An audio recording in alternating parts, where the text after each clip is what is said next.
Chapter 20, where Day 1 passes. Immediately in the morning, even before the briefing has started, the absence of Axel and Amy was noticed. Steve told Alphonse what happened last night. Steve thought talking with them was enough and they would never leave like this, and regretted not taking care of his teammates as he should have had.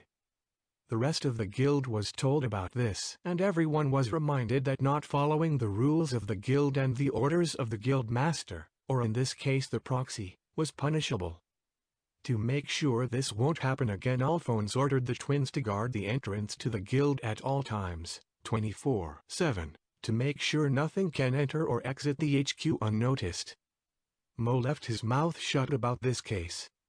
No one asked him if he knew something about the event last night, and he thought he would get in trouble if he confessed to have seen them leave and even talked to them without making an effort to prevent them from going. They probably also would have opened the letter Amy gave him. Mo was torn between telling or not. In the end he kept it for himself and hoped for the best. Not talking, not telling was often the best option for him. There wasn't anything he could do anyway at the moment. Due to nothing really going on inside the HQ, beside gymnastics with Paul and Phil in Team Yellow's room, which was out of question for Mo. Because he was too lazy, and without Bao just wasn't the same, Alphonse was researching about the Origin Stone, the key and its possible location. He said he didn't found anything.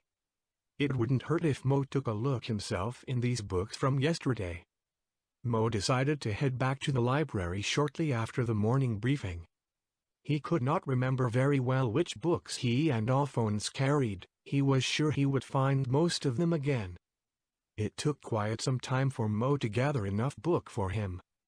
It wasn't just about his problem climbing ladders, especially up to the top. Some guild members seemed to not have any sense of order. At some point he wasn't even sure if he was the one who looked at the wrong sections. He found half of the book under fictional stories.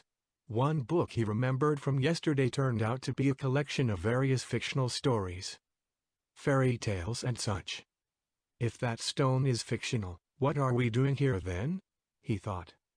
Mo collected some books he found, and though he could need, which, piled up, were larger than he was, and placed them next to him on the ground where he decided to sit and research for today. Mo preferred to sit on the floor made out of stone in the corner of the library instead of using a table or chair. He did not need it much, just a quiet place and something to drink. He borrowed a cup from the dining room. Starting at the beginning, the story of the Origin Stone itself would be a good start. Mo knew he already knew much about it, but maybe he missed something. Some details that could be important. Books and stories tend to vary. Some time went by, but not much, when Mo noticed he wasn't alone in the library anymore. He could hear multiple steps coming closer and closer. And there they were, Team Orange. Mo tried hard not to look at them, forcefully focusing on his books, acting like he didn't notice them. Just ignore them. They'll go away by themselves. They can't see you if you can't see them, he thought to himself. Mo didn't like kids. At least not the kind that was too immature. Of course, Mo dreamed of having kids one day, but he could not imagine himself raising them. "Hey, Mo. What are you doing?" one of them said. "Oh, no," he thought to himself again. Mo didn't saw who it was. Despite their ages and slight differences in their height, all three had the exact same voice. A voice that reminded him of both Ziggy and his own father. Every time they make a sound, Mo's day is already ruined.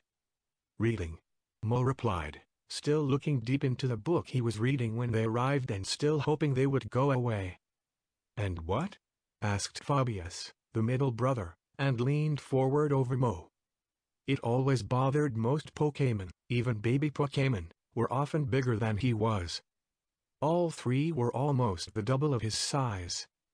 Mo sighed quietly, just embraced the situation he was finding himself and cooperated. Jet, he still hoped the poniard would not stay too long. "It's about the Origin Stone." I'm looking if we might have missed something. Mo explained and showed the book closer to Fabius as he did. You know. A plot hole, a secret riddle, subliminal messages. Something like this. Found something? The oldest, hilarious too. Asking him, who joined his younger sibling. Well, no. Mo simply said, disappointed in himself, and put the book on the ground. Meanwhile, while Mo was talking to the other two, Publius, the youngest of the team, walked behind him, without Mo noticing at first, and was poking one of his ears with his knife-like hand. Don't touch me, Mo shouted as he quickly turned around to the young poniard. We're bored. We want to play something, Publius said to him. Despite being hurt during the invasion, he seemed to have fully recovered by now. How about hide and seek? You three hide somewhere inside the guild and I'll look for you. Wouldn't that be fun? He suggested to them, planning to not look for them once they were gone and continue to read. You will not look for us. Hilarious too. Casually said to him. Yes, I would. Mo lied. No, you won't. Hilarious too. Assured him. Okay. Mo admitted and lowered his fake head. Old Team Purple like to play with us, I ate. Fabius said. For a moment Mo could literally see the nostalgia in his eyes. The memories of old times. It's like I Spy, but one player eats something and the other players must guess what his was by the sound of his burp. Mo thought his was disgusting and hilarious at the same time. Why are you so small? Publius asked him, still standing behind Mo. Why don't you go to someone else? How about Aaron? Mo asked them, hoping they would realize he don't wanted their company. Alphonse said, go play with Mo. Fabius answered. He also said, Aaron is a bad influence. Mo didn't saw himself as good influence to young Pokémon either. Here. The origin stone was created by Arceus after the creation of the universe and the world. Because of the stone's power and the threat of someone using it for bad deeds, Arceus decided to hide it by handing it to the first stone carrier. Helix the Amastar. Mo explained and pointed to a page in the book. On it was a painting of an Amastar, who is receiving a small, bright shining object from Arceus himself, who comes down from the sky. Why giving it to some stranger and not doing it yourself? Hilarious too. Asked him. According to the story, Helix was some kind of saint back then and Arceus himself saw in the position of misusing the stone. It would have been better if someone hid the stone where no one could find it. Mo explained. Is this yours? Publius asked him and lifted the cup filled with the drink Mo was drinking. Yes, now please put it down. Mo told him nervously. Is this water? It looks like water, but... Fabius reached the cup to his face and began to smell it, despite not having a visible nose. Please put it down. That's not for children. Mo now ordered in an angered tone. He was almost about to forcefully take the cup away from Fabius, but he put it back down himself. Mo tried to get calm again. Anyway. It's nowhere written where the first hiding place was, but, somehow, over the centuries there always were various other stone carries. It is not even written how they got the informations where to find this stone or how it was chosen who should find it. Mo continued to explain while slowly getting stressed over explaining not knowing anything. No wonder why it is called fictional in this book. The only thing I know that is actually provable is the existence of Helix. He, somehow, got himself a cult that is still going on in parts of the... A loud spitting sound interrupted him. Mo first saw that the floor next to him was wet and then the source of both the puddle and the sound. Publius was holding Mo's cup again, making an disgusted expression. What is that? Seriously, what is this? Publius loudly asked Mo. Did you just drink that? I told you to put it down. Mo said shocked and was about to really rip that cup of his hand. His two brothers weren't joyfully either. It looks like water but, Publius looked deeper into the cup to examine the liquid inside. Slightly yellow? Mo didn't know a poniard could make a so disgusted and at the same time horrified expression. Turning back around, Hilarious too and Fabius were doing almost the same expression, looking at Mo reproachfully. It's sake. It's some kind of wine made out of rice. That's why I told you to put it back down, Mo explained and pulled out a small, gray bottle made out of clay from under his disguise, showing it to the three. Where did you get that anyway? The guild has no alcohol. Hilarious too asked Mo in disbelief. We know, Fabius added. We checked. Publius added as well, sounding a bit sick. Mo tried to ignore the implication that Team Orange looked for their dad's existing hidden booze. I got it from home. And to my defense, there are no rules against the consumption of things like this, Mo explained himself. He rarely does drink such stuff. Only on certain occasions. I should inform all phones about this missing rule. For safety reasons.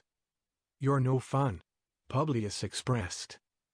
Because I don't want to be fun, Mo defended his action. You have siblings? Fabius asked Mo and sat down next to him. Are they also like you? Hilarious too asked. I have a brother, Mo answered. How is he like? Fabius asked interested. He's dead, Mo emotionless said. The poniard looked at Mo emotionless. At first, they couldn't say if Mo was joking or not, believing what he said. What happened? Fabius asked, still sitting on the ground. Does it matter? Mo asked back, just as emotionless as before. Similar like Mo, his older brother left their parents' home. He didn't really died. But for Mo, he did. A rivalry between brothers. Unlike most of these rivalries, the split with bad blood. Mo had no idea where he was right now and he didn't really care about it anyway. Mo closed the book in front of him and put it to his left in a kind of orderly way. I'm sorry guys. I really don't have time for you. I need some alone time, Mo said and reached out his arm in Publius' direction, ordering him silently to give him his cup back. He was still holding. He got it back, wiped around the corners of the cup with two of his fingers and took a sip. Due to the taste, Mo shivered for a moment in an unhealthy way and bobbed his fake head up and down. You okay? Hilarious too asked him as Mo shivered. Mo's eyes glow up and a dark aura appeared around him as Mo looked at Hilarious too. This creeped out the three brothers and they quietly left. Mo watched them leave and kept up his glance until they were out of his sight. Mo took a deep breath and sighed in relief. He took another book from the pile. Mysteries of Mount Avalanche. His team was there. Maybe Mo remembered something. Something he hadn't noticed before. Then again, he could bite himself if it turns out they forgot something and must go back now. Again, Mo heard walking sound. Quick steps. He looked up and Hilarious too quickly rushed back to him, as if he forgot something important. He stopped right in front of Mo and looked at him with big eyes and still small pupils. Mo looked back and didn't know what Hilarious too wanted. Something wrong? Mo asked worried. Without warning, Hilarious too began to snuggle with Mo's fake, petting and squishing it without hesitation. Don't touch me, Mo shouted and pushed the poniard away from him. Mo was so close from actually attacking him with his shadow claw, not caring how much it would hurt him or if he could get in trouble. They were right. You really are soft. Hilarious too exclaimed and quickly ran away again just like came.